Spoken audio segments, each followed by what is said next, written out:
সম্পূর্ণ নিরামিষ পটলের কোপ্তার রেসিপি আজকে আপনাদের সাথে শেয়ার করব।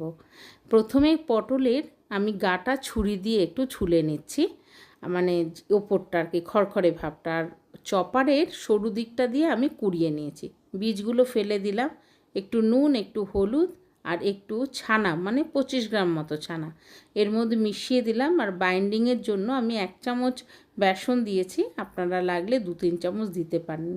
আর একটা মশলা তৈরি করেছি, নুন, হলুদ, জিরের গুঁড়ো, ধনের গুঁড়ো, কাশ্মীরি লঙ্কার গুঁড়ো, অল্প একটু জল দিয়ে করে রাখলাম। এখানে 5-6টা কাজু বাদাম আর একটু চালমগড়া, একটা টমেটো, 4টে কাঁচা লঙ্কা দিয়ে একটা পেস্ট বানিয়ে নিয়েছি। এবার তেলটা গরম হতেই কোপ্তাগুলোকে আমি মিডিয়াম টু লো ফ্লেমে ভেজে নিচ্ছি, কিন্তু ভীষণ নরম, হালকা হাতে ভাজতে হবে। আর ওই তেলেই আমি গোটা গরম মশলা, মানে জিরে, এলাচ, দারচিনি, শুকনো লঙ্কা দিয়ে ওই ধনে জিরের যে পেস্টটা ওটা আমি দিয়ে দিলাম। ওটার থেকে তেল ছাড়তেই কাজু বাদামের পেস্টটাও দিয়ে দিলাম। ওটাও খুব ভালো করে নেড়ে চেড়ে উষ্ণ গরম জল দিয়ে দিলাম। তারপর এটা 5 মিনিটের জন্য ঢাকা দিয়ে রাখলাম। ঢাকা খুলে এবার কোপ্তাগুলো দিয়ে দিলাম।